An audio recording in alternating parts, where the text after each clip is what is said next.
Hello friends, एक बार फिर से स्वागत करता हूं मैं आपके अपने चैनल द स्टडी स्कैन में। आज मैथ्स में एक इंटरेस्टिंग सा टॉपिक है और वो है हमारा क्या, क्यूब। क्यूब यानी कि घन। और घन की बात करूं कि इसका आकार कैसा होता है तो जानिएगा कि एक स्क्वायर यानी कि एक वर्ग, अगर वर्ग में जिसमें हमें पता है कि इसमें क्या होती है, लेंथ होती है, विड्थ होती है यानी कि लंबाई और चौड़ाई होती है, साथ में अगर ऊंचाई भी लगा दी जाए यानी कि इस तरीके से इसकी ऊंचाई को भी जोड़ दिया जाए तो इस प्रकार से बनने वाली जो आकृति होती है उसको कहा जाता है क्या, घन यानी कि क्यूब कहा जाता है। इसमें इसकी लेंथ ये हो गई, इसकी ब्रेथ, ठीक है, ये लेंथ और ये इसकी हाइट, ये सभी आपस में कैसे रहते हैं, इक्वल रहते हैं। सबसे पहले जान लेते हैं कि इसमें कौन कौन से फॉर्मूले बन सकते हैं, यानी कि क्या क्या इसका एरिया या वॉल्यूम है जो हमको निकालने के लिए आ सकता है, उनके फॉर्मूले जान लेते हैं। तो सबसे पहले ये कि अगर मैं बात करूं एरिया की, तो ये मैं पहले वीडियोस में भी बता चुका हूं कि 3D फिगर्स में एरिया दो टाइप का हो जाता है, टू टाइप्स का हो जाता है। एक हमारा होता है क्या, CSA, एक हमारा होता है TSA। CSA यानी कि कर्व्ड सरफेस एरिया यानी कि वक्र पृष्ठ का क्षेत्रफल, और TSA की बात करूं तो टोटल सरफेस एरिया यानी कि संपूर्ण पृष्ठ का क्षेत्रफल। जैसे कि मैं पहले भी बता चुका हूं, अगर मेरे पास कोई ऐसा डिब्बा है जिसके 6, जैसे कि इसमें देख रहे हैं कि 6 फेज होते हैं, अगर हम 6 के 6 फेजेस को गिनते हैं तो हमारा TSA निकलेगा। अगर हम 6 में से कोई भी एक फेज निकाल देते हैं यानी कि हमने उसका टॉप गायब कर दिया, जैसे कि आपका एक्वेरियम होता है, टॉप नहीं होता, जैसे कि आपका हर्बेरियम होता है, ठीक है, जैसे कि आपका मिठाई का डिब्बा होता है, इस टाइप से, तो अगर एक भी फेस गायब कर दिया तो हम निकालते हैं क्या, CSA। अब अगर मैं बात करूं कि क्यूब के CSA क्या होता है, तो देखिए CSA of cube equals to, क्योंकि मुझे पता है कि इसकी लेंथ ब्रेथ इक्वल है, तो यहां ये लेंथ ये ब्रेथ यानी कि area a square, siding to side a square सब जगह ऐसे ही बन जाता है। तो अगर आप एरिया निकालते हैं किसका, मतलब क्यूब का CSA निकालते हैं, तो इसका फॉर्मूला होता है 4A²। लेकिन याद रखिएगा ये आपका फॉर 4 फेसेस यानी कि ये आपका 4 सतहों वाला एरिया निकलता है। अगर मैं इसी की बात करूं कि दूसरा फॉर्मूला, तो CSA of cube equals to होता है 5A², जो कि आपका होता है फॉर 5 फेसेस। यानी कि अगर मैं बात करूं, जैसे मैंने अभी एक्वेरियम की बात की, तो एक्वेरियम में दोनों साइड्स होती हैं, बस टॉप गायब होता है। अगर उस टॉप को निकालना है और उसकी आकृति हमारी क्यूबिकल है यानी क्यूब के समान है, तो उस कंडीशन पे 5A² यानी कि ये फॉर्मूला लगाएंगे। अगर साथ में बात करें कि इसके TSA क्या होगा, TSA ऑफ क्यूब, तो देखिए TSA ऑफ क्यूब होता है इसका 6A² फॉर 6 फेसेस, यानी कि जिसमें हमने सारी सतहों को गिन लिया है उसमें लगता है हमारा 6A²। जैसे कि मैं अगर बात करूं तो लूडो की जो डाइस होती है, जैसे पासा कहा जाता है, लूडो का पासा, तो लूडो के पासा पे 6 तरफ नंबर लिखे होते हैं। अगर आप उसका एरिया निकालेंगे तो आपको फॉर्मूला लगाना पड़ेगा कौन सा, 6A²। ये 3 इसमें मेन रहते हैं। अब इसके बाद एक फॉर्मूला रहता है वॉल्यूम का, वॉल्यूम ऑफ क्यूब। ये तो देखिए जैसे कि हमने क्यूबॉइड में पढ़ा था कि length into breadth into height, अब यहां पे इसकी लेंथ ब्रेथ हाइट सारी इक्वल हैं, एक समान है, तो क्यों ना मैं उसको A इंटू ए ही कह दूं, यानी कि मैं उसे A क्यूब ही बोल दूं। तो वॉल्यूम का फॉर्मूला हमारा बना क्या, A क्यूब। इसी के साथ इसमें एक चीज और आती है और वो होती है इसकी डायगोनल। ये जैसे कि आपका कोई क्यूबिकल यानी कि घन के आकार का कोई कमरा है और आपके उस कोने से लेके इस कोने का, ठीक है, लेंथ निकालते हैं, तो उस लेंथ को क्या, यानी कि उसकी जो डायगोनल होती है उसको निकालते हैं, तो उसकी लंबाई होती है लेंथ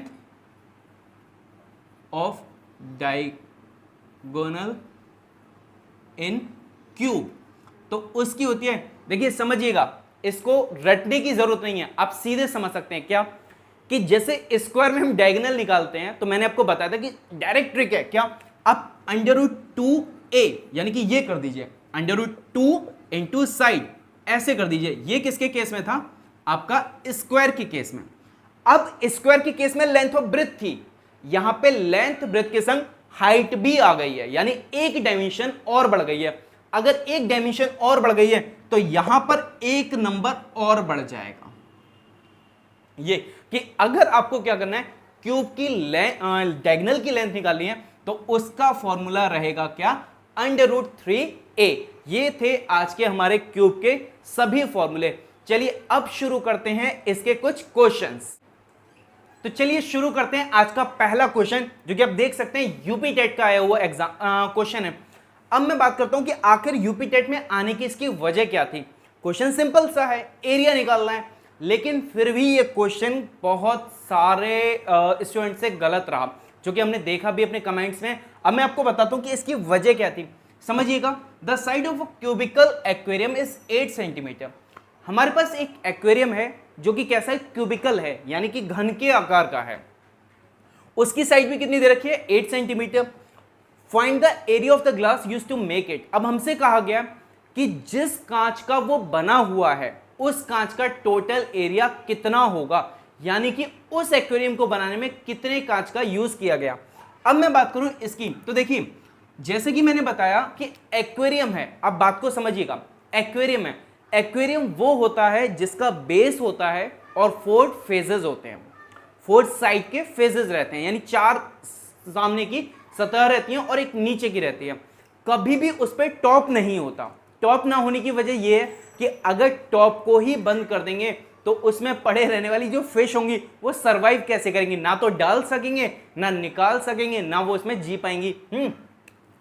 तो कुछ ने फॉर्मूला लगाया 4a², कौन सा था, जो कि मैंने बताया था क्या, फॉर 4 फेसेस। लेकिन ये चीज गलत थी, क्योंकि उसमें बॉटम भी है, यानी नीचे वाली भी सतह है। तो उस केस में यहां पे लगेगा कौन सा, 5a², यानी कि 4 फेजेस और नीचे की सतह। तो देखिए ये आया क्या, 5 इंटू साइड कितनी थी आपकी, 8 इंटू 8, यानी कि 5 इंटू 64 और 5 चौक 20 का 0 2 होगा, 5 इंटू 30 320 सेंटीमीटर स्क्वायर। इसका जो ऑप्शन होगा वो ये सही होगा, ठीक है, यानी बी ऑप्शन सही होगा। लेकिन अगर मैं बात करूं तो एग्जामिनर ने इसके चारों ऑप्शंस जो थे वो किसी ना किसी का आंसर बना के दे रखे थे कि अगर 4a² की बात करेंगे तो 4 इंटू 8 इंटू 8, यानी कि 4 इंटू 64, 4 चौक 16, 4 छिंग 24, 25। तो देख सकते हैं आप 256। चलिए नहीं दे रखा है, नेक्स्ट दे रखा है कौन सा, 6a²। तो 6 इंटू 8 इंटू 8, इसकी बात करूं तो 64 इंटू 6, ये 6 चौक 24, 36 और 2 38, 384। आप देख सकते हैं कि 384 ऑप्शन में है। तो बहुत सारे स्टूडेंट्स ने इसी को टिक किया। साथ में अगर मैं बात करूं इसके 512, तो अगर आप इसका वॉल्यूम निकालें, यानी कि AQ, यानी कि 8 इंटू 8 इंटू 8, तो वो आ जाएगा आपका कितना, 512, ठीक है। और वो भी आपका ऑप्शन में था। इसके गलत होने की मेन वजह यही थी कि इसके ऑप्शंस जो दे रखे हैं आंसर के, वो सारे इसके आंसर बन रहे हैं। लेकिन हमसे क्या पूछा है, हमसे तो ग्लास पूछा गया है, कांच पूछा गया है, और वो कांच सिर्फ 5a² से निकलेगा, यानी आपका ये आंसर सिर्फ सही होगा। दूसरा क्वेश्चन क्या, the total surface area of a cubical room is 1176 metre square. यानी कि हमारे पास एक क्यूबिकल कमरा है जिसका एरिया कितना है, 1176 मीटर स्क्वायर। अब हमसे कहा गया है कि उसका वॉल्यूम, यानी उसका वॉल्यूम हमको बताना है कि उसका वॉल्यूम कितना होगा, वो हमको बताना है। तो देखिए अगर मैं आपसे बात करूं कि टोटल सरफेस एरिया दे रखा है, टोटल सरफेस एरिया यानी कि 6a², वो आपको दे रखा है कितना, 1176 मीटर स्क्वायर, ये दे रखा है। और हमसे वॉल्यूम पूछा गया है, जबकि साइड वाइड नहीं दे रखी है। तो सबसे पहला काम ये कि आप एरिया से उस क्यूब की साइड निकालेंगे। तो a² जो यहां मल्टीप्लाई में है 6, वो यहां चला जाएगा डिवीजन में, ये हुआ, कैंसिल करेंगे तो 1 कितना हुआ, 5 रह गया, 57 और 57 यानी 9 54 3 6 36, ठीक है। तो a की वैल्यू निकल के आ गई कितनी, √196। और 196 हम जानते हैं किसका स्क्वायर होता है, यानी a इक्वल्स टू हो गया हमारा 14 मीटर, कि उस कमरे की लंबाई कितनी होगी, 14 मीटर होगी। अब हम बात करें कि उसकी वॉल्यूम की, तो देखिए volume of cubicle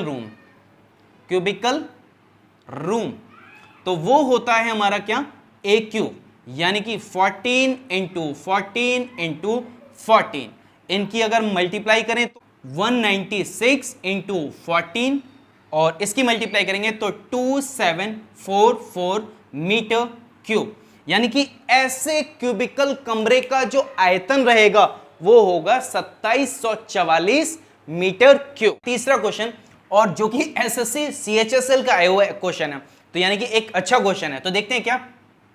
3 cubes of metal with edges 3 centimetre, 4 centimetre, 5 centimetre.